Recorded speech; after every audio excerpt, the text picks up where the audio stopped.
Students, हम पेरियोप्लास्टिक या पेरियोएस्थेटिक या म्यूकोजिंजाइवल सर्जरी का जो लेक्चर है उसको कंटिन्यू करते हुए आज हम डिस्कस करेंगे जिंजाइवल रिसेशन का टॉपिक। तो क्या होता है जिंजाइवल रिसेशन? जैसे कि नाम से पता चलता है, रिसेशन यानी रिसीड कर जाना। जो जिंजाइवा है वो टूथ सरफेस से रिसीड कर गया, जैसे कि आप ये पिक्चर में देख सकते हैं। तो और ये टीथ की जो क्लिनिकल अपीयरेंस है और टीथ के कंपैरिजन में आप देख सकते हैं कि इसमें जिंजाइवा रिसीड कर गया है। तो इस कंडीशन को बोलते हैं जिंजाइवल रिसेशन। अब हम डेफिनेशन देखते हैं। Gingival recession is defined as apical shift of marginal gingiva. तो इसमें की वर्ड आपको क्या याद रखने हैं कि मार्जिनल जिंजाइवा का अपाइकल शिफ्ट हो गया है। मार्जिनल जिंजाइवा का ये जो मार्जिनल जिंजाइवा था ये अपाइकल शिफ्ट हो गया है, जिससे कि जो रूट का सरफेस है वो एक्सपोज हो गया। It is most common and undesirable condition of the gingiva. Classification of recession. तो सबसे पहला जो क्लासिफिकेशन है उसके हिसाब से है विजिबल और हिडन। विजिबल यानी जो दिखता है रिसेशन, हिडन यानी जो छुपा हुआ है। तो जो रिसेशन हमें आंखों से ऐसे ही दिखता है उसे बोला गया है विजिबल रिसेशन। और वो रिसेशन जो छुपा हुआ है between the margin of gingiva and the surface of tooth, जो ये रिसेशन को हिडन बोला गया है। और एक्चुअल होता है combination of visible and hidden. Recession की को फर्दर क्लासिफाई किया जाता है as localise and generalise. Localise यानी जब सिंगल टूथ में होता है, जनरलाइज जब काफी टीथ इन्वॉल्व हो जाते हैं। अब हम डिस्कस करेंगे क्लासिफिकेशन ऑफ जिंजाइवल रिसेशन। तो इसमें हम डिस्कस करने जा रहे हैं पीडी मिलर द्वारा दी गई क्लासिफिकेशन, जो कि दी गई थी 1985 में। तो इसके हिसाब से क्लास 1 जो रिसेशन है उसमें जो मार्जिनल टिश्यू रिसेशन है, ये देखिए जो मार्जिनल टिश्यू है ये म्यूकोजिंजाइवल जंक्शन तक एक्सटेंड नहीं होगा और ना ही इसमें इंटरडेंटल एरिया में बोन का या सॉफ्ट टिश्यू का लॉस होगा। और इसको फर्दर नैरो और वाइड में भी हम क्लासिफाई कर सकते हैं, शैलो और वाइड। क्लास 2 में मार्जिनल टिश्यू रिसेशन, ये जो मार्जिनल टिश्यू है ये एक्सटेंड करता है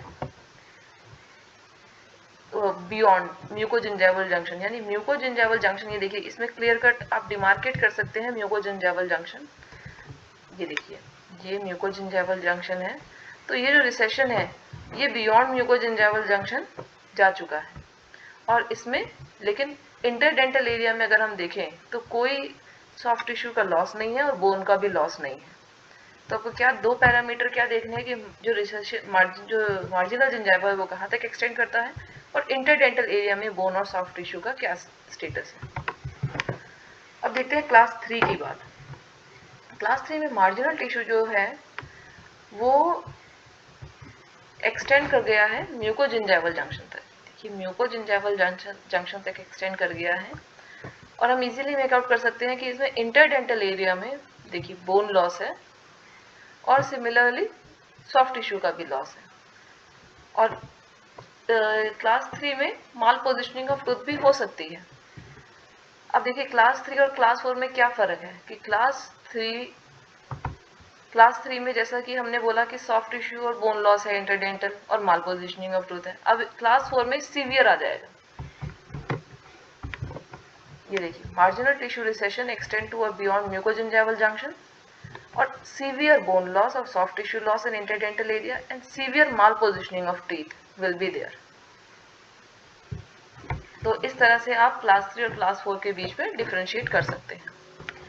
नेक्स्ट क्लासिफिकेशन है एटकिन और सुलिवन की। उसके हिसाब से जो जिंजाइवल के रिसेशन है उसको shallow narrow, shallow wide, deep narrow और डीप वाइड में भी उसको एज अ क्लासीफाई किया जाता है। इंडेक्स ऑफ रिसेशन क्या है?